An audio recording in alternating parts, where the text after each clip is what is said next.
পুরো রমজান মাস জুড়ে শসা এবং টমেটো সংরক্ষণ করুন। নরমাল ফ্রিজে থাকবে একদম সতেজ এবং ফ্রেশ। আসসালামু আলাইকুম viewers, welcome back to my channel. Small কিচেনের পক্ষ থেকে আপনাদের সবাইকে স্বাগত জানাচ্ছি। আমার আজকের ভিডিওতে থাকছে টমেটো এবং শসা পুরো মাস জুড়ে সংরক্ষণ করার পদ্ধতি। আশা করছি আমার পুরো ভিডিওটি দেখবেন, সেই সাথে আমার চ্যানেলটি সাবস্ক্রাইব করে দেবেন। তো চলুন তাহলে আমরা ভিডিওটি শুরু করে দিই। এখানে আমি প্রথমত কিছু শসা এবং টমেটো নিয়েছি। এখন এগুলো খুব ভালো করে ধুয়ে নিতে হবে। আর এই যে দেখতে পাচ্ছেন টমেটোর গায়ে যে বোটাগুলো, এগুলো কিন্তু তুলে নিতে হবে, কারণ এগুলো তুলে না নিলে দেখা যাবে যে এর ভিতরে পানি থেকে যাবে আর টমেটো নষ্ট হয়ে যাবে। আমি সবগুলো টমেটোর বোটাই ছাড়িয়ে নেব আর খুব ভালোভাবে টমেটোগুলো কচলে কচলে পরিষ্কার পানি দিয়ে ধুয়ে নেব।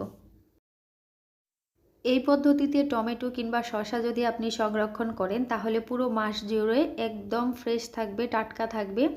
অবশ্যই একটি বার হলেও এভাবে ট্রাই করে দেখবেন। তো আমার টমেটোগুলো ধোয়া হয়ে গিয়েছে, এখন আমি শসা ধুয়ে নিচ্ছি। আর শসাগুলো আমি খুব ভালোভাবে ফ্রেশ পানি দিয়ে ধুয়ে নিচ্ছি।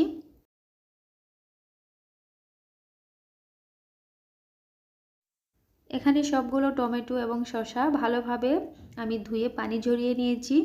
আর এর গায়ে যে এক্সট্রা পানি লেগে আছে এগুলো আমি খুব ভালোভাবে একটু টিস্যু পেপার দিয়ে মুছে নিচ্ছি। আপনারা চাইলে টিস্যু পেপারের পরিবর্তে একটি সুতি কাপড় দিয়েও মুছে নিতে পারেন। তো এভাবে করেই সবগুলো টমেটো এবং শসা ভালোভাবে মুছে নিতে হবে। আর এই যে টমেটোর বোটার যে অংশটা, ওই জায়গাটা একটু ভালোভাবে মুছে নেবেন যাতে করে পানি না থাকে, কারণ ওখানে যদি পানি থেকে যায় তাহলে কিন্তু টমেটোগুলো নষ্ট হয়ে যাবে। আমি সবগুলোই ভালোভাবে মুছে তারপর রেডি করে নিয়েছি। এবারে এগুলো আমি রেখে দেওয়ার জন্য একটি বড় সাইজের বক্স নিয়েছি, আর বক্সটার ভিতরে আমি একটা টিস্যু পেপার দিয়ে দিয়েছি। আর এই যে এভাবে করে শসা আমি টিস্যু পেপার দিয়ে এভাবে ফোল্ড করে নিচ্ছি। দেখে নিশ্চয়ই বুঝতেই পারছেন আমি কিভাবে করে নিচ্ছি।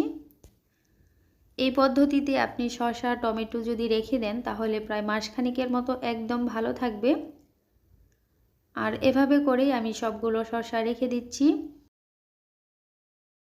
রমজানে রোজা রেখে প্রতিদিন বাজার করা কিন্তু অনেক বড় একটা ঝামেলার বিষয়। তো আপনি চাইলে কিন্তু এভাবে করে শসা টমেটো দীর্ঘদিন সংরক্ষণ করতে পারেন। পুরো রমজান মাস জুড়েই আপনি সংরক্ষণ করতে পারবেন, একদম ভালো থাকবে, একদম ফ্রেশ থাকবে। তো আমি টমেটোগুলো আর এক্সট্রাভাবে ফোল্ড করিনি, আমি উপর থেকে আরও একটি টিস্যু পেপার দিয়ে এভাবে একটু করে সাইড দিকে চেপে দেব, যাতে করে এর ভিতরে কোনোভাবেই পানি প্রবেশ করতে না পারে।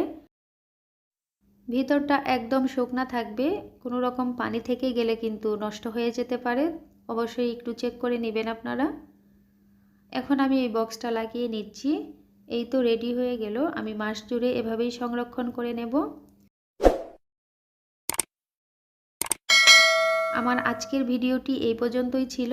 এখন পর্যন্ত ভিডিওটি যারা দেখছেন আপনাদের অসংখ্য ধন্যবাদ। চ্যানেলটি সাবস্ক্রাইব করে দেবেন।